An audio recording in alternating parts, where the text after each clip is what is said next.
un monde qui légalise le cannabis. On en est loin, très loin, même si certains États ont déjà franchi le pas. On va en parler maintenant avec nos invités. Dominique Brock, porte-parole des Cannabis Social Club. Bonjour. Bonjour, merci. Vous avez eu une année, on va dire, compliquée. Vous allez nous raconter. Fabienne Lopez est aussi avec nous ce matin. Bonjour. Bonjour. Vous êtes membre de Principe Actif, association qui défend donc l'usage du cannabis thérapeutique en France. Pourquoi le débat en France semble bloqué sur la dépénalisation du cannabis? C'est à suivre dans World. Sur le Move, on parle ce matin cannabis avec nos deux invités qui militent pour la dépénalisation de l'usage du cannabis en France. Dominique Brock, porte-parole des Cannabis Social Club, et Fabienne Lopez de l'association en Principe Actif. Tout d'abord, une première réaction à ce qu'on a entendu dans le reportage de Gaël. Ça vous inspire quoi exactement? Comme ça, là, chaud, ça vous fait rêver? Ça fait sourire. Oui, ça fait rêver, ça fait sourire. Avec du recul, et si on en discute, de toute façon, je pense qu'il y aura des changements. Ça pourra pas rester en l'état. Je sais qu'il y a un groupe qui doit travailler au niveau du Colorado, justement pour la régulation et pour éviter qu'il y ait des débordements. Et je crois que le groupe a été créé au mois de mai, fin mai. Donc, dans tous les cas, pour le moment, c'est marrant. Voilà, c'est marrant de voir des gens se lâcher un peu. C'est marrant d'entendre ce qu'on a entendu. Vous avez beaucoup rigolé sur les salles de bain, notamment. Voilà, c'est très drôle parce que c'est très américain. Et puis, c'est ce qui va arriver si effectivement, il y a toujours, il y a tout un marketing de produits, de dérivés. Ça représente de l'argent, on l'a bien entendu. C'est beaucoup de fric. Et quelque part c'est bien. Je veux dire, s'il y a des gens qui arrivent à trouver des jobs comme ça, si effectivement on arrive à organiser quelque chose comme ça, oui, ça laisse rêveur. Mais je pense que c'est plus compliqué. Dominique Brock? Oui, ça laisse rêveur, bien sûr. Et on comprend bien aussi que dans le reportage, on n'a pas beaucoup parlé de fumette. On a parlé de notre mode de consommation, donc une éducation de l'usage qui a été faite sur le terrain, qui va dans le cadre de la réduction des risques de toute manière. Oui, on le mange, on le prend en salle de bain. Voilà. Mais voir qu'on est aussi loin des positions européennes et surtout françaises, on va en parler plus tard, ça vous fait réagir comment? Je pense que ça, c'est aussi un état d'esprit, parce que aux États-Unis, c'est vrai que les lois étaient hyper répressives sur la consommation de cannabis, mais c'est vrai aussi qu'avant le Colorado, il y a énormément d'États. Bon, il y a 18 États maintenant aux États-Unis qui l'ont dépénalisé. Il y a le Maryland aussi qui vient de passer à l'action avec le cannabis thérapeutique. Donc, on sent qu'il y a une vague, il y a une très grosse vague aux États-Unis, et qui va permettre comme ça d'enclencher État par État une dépénalisation, une régulation du cannabis. Mais ils ont aussi une façon de fonctionner qui est différente de la nôtre. Ça a beaucoup marché sur le lobbying. Et c'est vrai qu'on milite pas de la même façon en France. Et la propagande prohibitionniste, c'est-à-dire l'interdit et la répression, a eu beaucoup plus d'impact sur la population européenne et sur la population française. Étonnamment, mais c'est comme ça, je pense. Ouais. Et en France, on a le sentiment que les positions sur le cannabis sont assez bloquées. C'est plus qu'un sentiment même, ce qui n'est pas forcément le cas dans d'autres pays européens, Gaël. Alors si on fait rapidement un point avec votre aide, on partage, on va dire, en trois groupes en Europe la législation autour du cannabis. La plus répressive, c'est la France. On a la France avec la Finlande et la Suède, c'est bien ça, là où le cannabis relève d'une infraction pénale. On a un peu plus permissif l'Espagne, le Portugal ou le Luxembourg, où là on peut, quand on fume un joint, on risque simplement une amende. Et puis, on a donc les Pays-Bas, la Belgique et le Danemark, l'Italie, l'Allemagne, où là, la consommation est tolérée. En tout cas, elle n'est pas punie légalement. Voilà. Et donc, la France, c'est quand même un constat, c'est que nous sommes l'un des pays les plus répressifs. Carrément, oui, d'Europe. Et on est aussi les plus mauvais élèves d'Europe. Donc, on peut se poser des questions sur l'effet de la prohibition depuis plus de 40 ans, qu'on mise sur ce remède-là. Sur toutes ses formes, les plus répressives qui soient, et l'efficacité de ce remède, on peut la contester aujourd'hui. Voilà, ce que vous dites, c'est que on est l'un des pays les plus répressifs en la matière, et pourtant, c'est là où les adolescents fument de plus en plus jeunes. Avec 24% qui déclarent avoir fumé au moins une fois dans le mois, contre 7% en moyenne en Europe. Donc c'est quand même assez édifiant comme chiffre. On le voit donc aux États-Unis, le Colorado, il y a aussi Washington, l'État de Washington qui a donc légalisé, et puis l'Uruguay récemment qui vient de dire qu'il voulait légaliser l'usage. On sent que le vent a tourné, effectivement. Et en France, cette idée que l'État applique essentiellement une politique répressive au sujet du cannabis, vous pensez que là aussi, avant de parler de dépénalisation, on pourrait au moins assouplir une forme de répression, même sur le terrain, dans les contrôles ? dirais pas. Oui, carrément. Nous, on parle pas de dépénalisation ou de légalisation. On parle de réguler déjà dans un premier temps la régulation de la consommation et de la production du cannabis en France. Ne pas laisser ce marché-là aux mains des mafias. C'est pas possible. Et on peut pas faire de la prévention dans quelque chose qui se fait dans la clandestinité, qui profite de toute façon, plus on met la prohibition en place et plus le produit devient monnayable, de plus en plus cher, et c'est les mafias qui en profitent. Et les mafias en profitent, et au détriment justement d'une éducation de l'usage, de la prévention. Fabienne Lopez. Oui, alors voilà. Moi, je pense que ce qu'on a subi en France, c'est une surenchère de la répression. On l'a vu avec Rachida Dati quand elle a institué les peines planchers et la récidive, où on a accentué les récidivistes et les peines de prison sont tombées. C'est-à-dire que au bout de 3 passages au tribunal et de 3 peines, on avait automatiquement droit à 1 an de prison ferme. Donc ça a fait partir énormément de jeunes de quartiers défavorisés, bien évidemment, parce qu'on a ce problème-là aussi en France et je pense que c'est important d'en parler. Il y a quand même le délit de jeune et délit de faciès. Ça, c'est clair et net. On commence quand même à le dénoncer. Ça peut être un prétexte parfois de trouver un petit morceau de shit, un petit morceau de cannabis mais pour ensuite faire plonger quelqu'un. Voilà, c'est toujours des quantités ridicules qui peuvent effectivement amener le jeune très très rapidement à entrer dans un système pénitentiaire, détention de jeunes et ensuite prison, etc. Le taux de récidive est le plus élevé en matière de stupéfiants en France, c'est-à-dire usage de cannabis principalement. On trouve plus de 2000 personnes pour usage simple. Donc il n'y a pas de détention, il n'y a rien, usage simple de cannabis. Donc là, on discute, on nous dit oui, trop de récidives, etc. On va passer aux contraventions. Donc on sent qu'il y a un léger changement.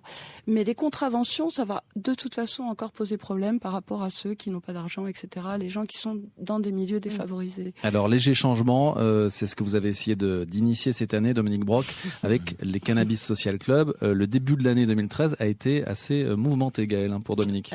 Oui, nous ici sur le Move, on a beaucoup suivi votre actualité. Vous avez essayé d'instaurer en gros des Cannabis Social Club en France.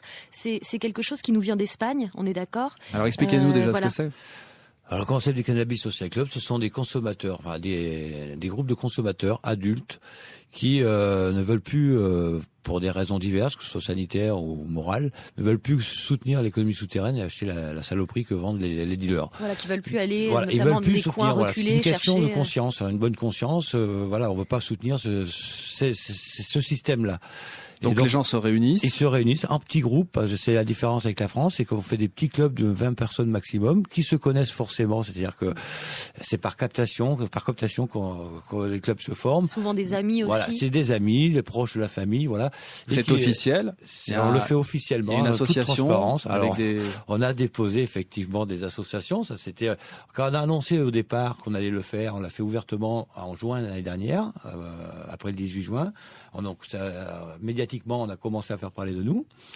On a annoncé des dates au fur et à mesure que le temps passait. On avait annoncé au fur et à mesure des assemblées générales, tout ça. On a annoncé des dates. Et en février dernier, on avait annoncé qu'on se déclarait en préfecture le 4 mars pour une fédération, pour pas laisser justement pour gérer que ça se fasse pas n'importe comment, que ce soit pas l'anarchie totale. Avec cette idée donc de produire son propre cannabis, expliquez-nous. Voilà, de se le partager uniquement les coûts et pas se le commercialiser entre nous, pas en faire un produit commercial, en proposant, puisqu'on n'en fait pas un produit commercial pour diverses raisons, mais bon, on sait très bien que dans un système comme capitaliste comme le nôtre, on est bien obligé aussi de parler d'argent à nos politiques, parce que si on ne reparle pas d'argent, ça va pas passer. Mais bon, puisque le commerce du cannabis est interdit, vous dites, nous, on ne fait pas le commerce, on veut simplement en faire l'usage entre nous, à visage découvert. Et ces plantes, vous les faites donc pousser chez vous. Moi, j'ai visité un Cannabis Social Club à Calais.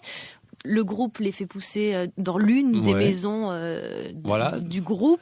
Voilà, ça peut être bien et plusieurs on fume entre soi le soir, mais on ne la vend pas. Surtout, on ne la vend pas. Surtout pas, ça nous discréditerait complètement le mouvement. Bon, et ça, évidemment, l'État a dit stop. La réponse de l'État, ça a été perquisition chez moi, donc au mois de février. Ce qu'il faut dire, Dominique Brock, c'est ce que vous avez fait, c'est que vous avez essayé avec l'État, vous avez joué avec l'État, parce que le cannabis est illégal, et vous décidez d'aller en préfecture dire, voilà, moi, je crée une association, les Cannabis Social Club. Donc, vous connaissiez l'issue. Avant d'en arriver là, On a quand même tendu des perches, on a contacté les renseignements généraux, on leur a dit ce qu'on allait faire. Ils savaient, avant même qu'on l'annonce aux médias le 18 juin, ils savaient ce qu'on était en train de préparer, puisque ça fait des années que c'était, en fait, vous vouliez mettre un pavé dans la mare, c'est ça? Le pavé qu'on voulait faire, c'était amener le débat, puisque le gouvernement tout fraîchement élu annonçait que de toute façon, il n'y aurait pas de débat sur le cannabis. Ça, c'est lui qui le dit, mais les millions de consommateurs ont peut-être leur mot à dire quand même. On est aussi des électeurs, faudra peut-être pas l'oublier. Et puis on est des citoyens qui vivent dans un pays de droit, et là, où sont les droits des consommateurs de cannabis? Donc vous avez voulu engager un débat, oui. Ça c'est pas vraiment fini comme une discussion sympathique. Pour l'instant, on est dans une situation où le gouvernement a choisi la voie judiciaire, c'est-à-dire qu'ils ont demandé les dissolutions des clubs. Il faut savoir que les dissolutions en France, il n'y en a pas eu beaucoup. Il y a même des associations fascistes qui existent et qui sont même pas dissolues, on ne demande même pas la dissolution. Mais le Cannabis Social Club, on a vite demandé les dissolutions. Et effectivement, la justice vient récemment d'accorder la dissolution. Donc dissolution plus, vous disiez, perquisition chez vous. Ça a été très violent. Chez moi. Alors c'est le seul club qui a été perquisitionné. En mais vous êtes le chef. Donc voilà. Et ce qu'ils ont perquisitionné chez moi, ils ont été prendre du matériel, notamment comme des vaporisateurs, qui me servaient justement à contribuer à venir ma pierre à l'édifice, en incitant les gens à ne plus fumer des pétards, parce que fumer, s'il y a la fumée qui est pas bonne, voilà. Et que moi, je leur apprenais la vaporisation. J'incitais les gens effectivement à consommer plus sain. Voilà, d'accord, sans fumer donc avec la vaporisation. Et pour résumer, c'est quoi la philosophie du Cannabis Social Club pour vous? La philosophie, c'est de ne plus soutenir cette économie souterraine, d'avoir une cartographie, je veux dire, de ce qu'est la consommation du cannabis en France, qui soit pas biaisée par la prohibition, puisqu'on se cache pas. On va s'apercevoir un peu comme au Colorado, là, j'ai entendu que là, ils ont été surpris par la moyenne d'âge des gens qui venaient faire le tour. Ils sont pas aussi jeunes qu'on imagine. Au lieu de 30. En France, c'est exactement pareil. La population qui consomme du cannabis, ce n'est pas que les petits jeunes qu'on voit dans les médias qui fument avant d'aller au collège. Heureusement. Donc en c'est gros, un problème, vous dites, on fait rien de mal, on est entre nous. Fabienne, vous militez entre guillemets pour l'usage du cannabis thérapeutique. Oui. Vous aimeriez appartenir à un Cannabis Social Club? Peut-être que vous y appartenez. Non, parce que nous, on a opté pour autre chose à principe actif. En fait, on s'est dit que puisque l'État nous laissait tomber, on autoproduit notre propre cannabis.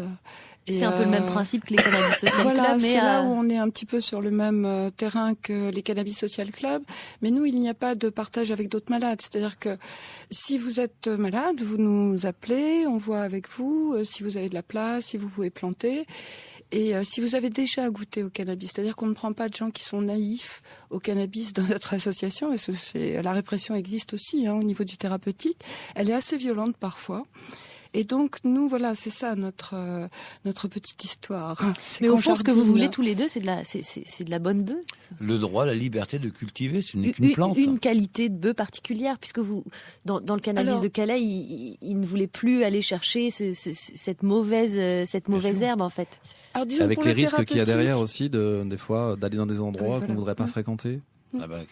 Et ça, c'est nos enfants qu'on envoie vers le système de prohibition envoie bien nos enfants vers ces endroits qu'on ne voudrait pas fréquenter.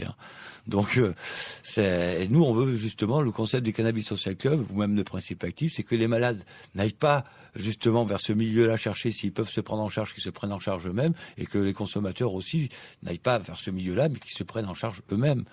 Je pense que c'est déjà la moindre des choses. On est toujours avec nos deux invités, Dominique Brock, porte-parole des Cannabis Social Club, et Fabienne Lopez de l'association Principe Actif. Dominique Brock, l'année 2013 a été assez compliquée, on en parlait tout à l'heure.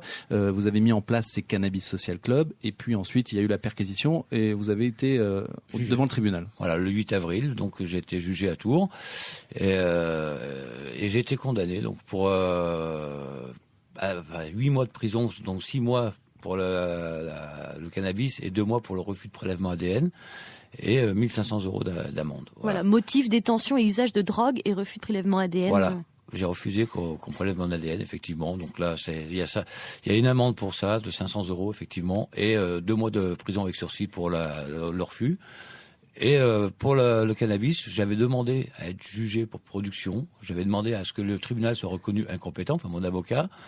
Parce que bon, tout le monde le sait, c'est passé à la télé. Vous êtes procédurier, Dominique Brock. Non, mais voilà, la justice se doit d'appliquer ce qu'elle dit, c'est ce qui est écrit. Et dans les médias, on a bien vu, j'ai fait visiter mon installation, donc on a bien vu que j'avais des plantes, j'avais 126 plantes de cannabis chez moi, ils sont pas tombés du ciel, j'ai revendiqué. Mais vous n'avez pas été jugé pour non, parce qu'on a production, retenu que détention et usage.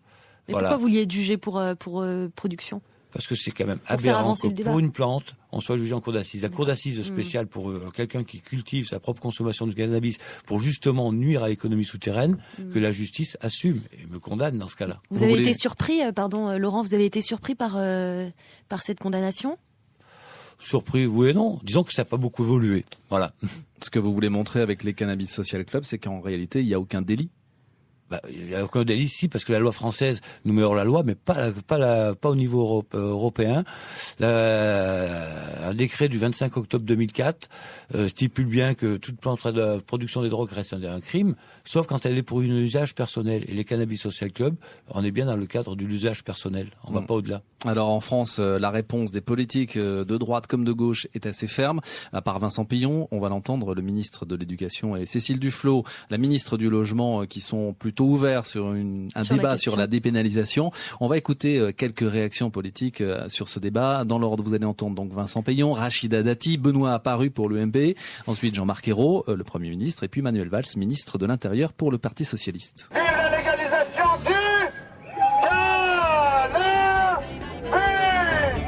C'est quand même une question qui se pose sérieusement de savoir si nous ne pourrions pas lutter contre ces trafics en organisant par l'État la capacité, quand je vois en plus le million et les millions de bobos qui, paraît-il, sont les mêmes qui font les commentaires, mais vont se servir dans ces proches banlieues. Toutes les études scientifiques démontrent que quand les adolescents, les jeunes fument du cannabis, ils passent à une autre drogue qui est souvent l'héroïne, puis à d'autres drogues, c'est irréversible. Les conséquences sont graves et irréversibles sur leur santé. Vous savez, il y aurait probablement des milliards de choses pour remplir les caisses de Bercy. Ça ne veut pas dire qu'il faut le faire pour autant. Et il y a plein de choses qu'on pourrait légaliser. On peut aussi légaliser l'héroïne, la cocaïne, parce que ça rapporterait de l'argent à l'État. Non, la réponse est claire, c'est non. Ça a déjà été évoqué par le candidat Hollande pendant la campagne. Le président de la République confirme, je confirme. Le cannabis, qui est un élément de dépendance pour beaucoup de jeunes, ne peut pas être légalisé. Ça serait un interdit, un tabou qu'on lèverait, et j'y suis fondamentalement opposé, ou même en fonction de la philosophie qui est la mienne sur ce que doit être l'autorité, l'ordre, ce qui est permis de ce qui n'est pas permis dans une société.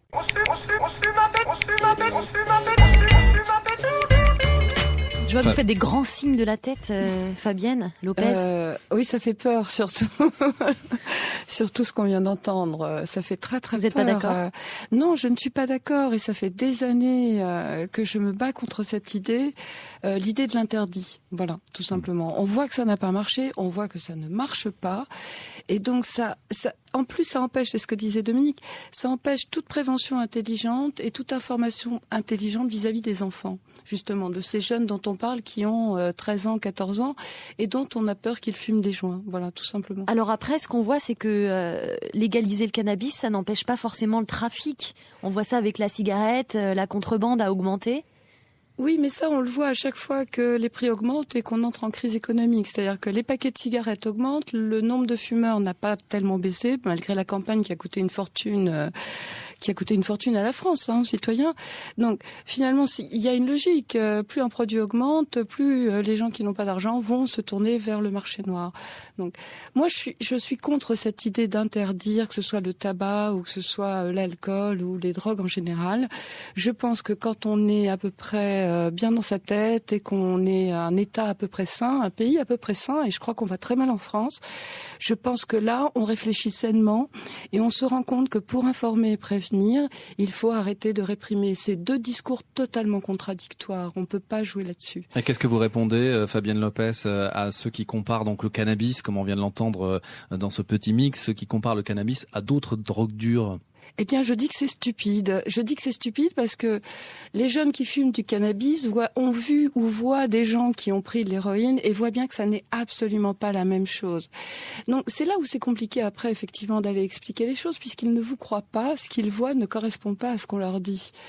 Donc non, ça peut pas fonctionner. Les enfants ne sont pas stupides, les ados ne sont pas stupides. Alors dans ce débat français qui semble un peu arc-bouté sur ses positions, sur la dépénalisation du cannabis, vous, à Principe Actif, vous défendez l'usage thérapeutique du cannabis en France. Qu'est-ce qui est le plus important maintenant? C'est qu'on puisse ouvrir une petite brèche dans ce débat parce qu'il y a autre chose que du récréatif.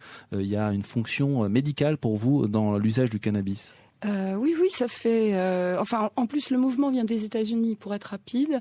L'usage thérapeutique vient des États-Unis avec l'épidémie de sida dans les années 90. Il se trouve que moi, dans les années 90, j'ai travaillé dans une association d'autosupport d'usagers de drogue à Sud. Et là, j'ai rencontré les premières personnes donc, qui étaient touchées par l'épidémie de sida, qui étaient donc VIH, et qui, justement, faisaient usage de cannabis pour calmer déjà les nausées, etc. Donc, on va dire que ça fait 20 ans qu'on milite sur cette question en France, ça fait 20 ans qu'on en parle. Et bon, le décret vient de tomber. Ça a mis 20 ans, tout simplement. Fabienne, vous savez de quoi vous parlez, puisque vous-même, vous faites usage de cannabis thérapeutique pour vous, personnellement. Oui, donc effectivement, moi, je suis traitée pour un cancer du sein, comme beaucoup de femmes. Et j'ai découvert justement les vertus du cannabis par rapport au traitement et aux effets secondaires dus à la chimio et aux rayons. J'avais envie d'avoir votre position, mais je l'ai eu tout à l'heure quand vous avez écouté. Quand j'ai fait le reportage, on s'était déjà rencontrés. J'ai pensé à vous dans l'usine quand on voit voilà ce qu'elle dit sur nos patients, est-ce qu'on peut leur donner des truffes au chocolat? C'est quelque chose que vous aimeriez voir ici, vous? Pas forcément sous la forme de truffes au chocolat. Je pense qu'il faut rester sérieux quand même. Mais justement, ce que nous apporte le décret, c'est ce qu'on avait demandé en premier lieu. On avait demandé justement qu'en France, on puisse avoir accès à tous les cannabinoïdes qui existent sur le marché européen, avec des autorisations, etc. médicales. Alors ce décret, Gaëlle, rappelle-nous ce qui s'est passé il y a quelques semaines. Voilà, il y a quelques semaines. Donc il y a ce décret qui est paru au journal officiel et qui permet aux industries pharmaceutiques d'utiliser des dérivés de cannabis dans les médicaments. Voilà, et ça va même beaucoup plus loin parce que les gens ne retiennent que l'idée du Sativex, entre autres. D'ailleurs, on nous a vendu le décret en nous disant vous aurez enfin un spray au cannabis. Le spray buccal au cannabis.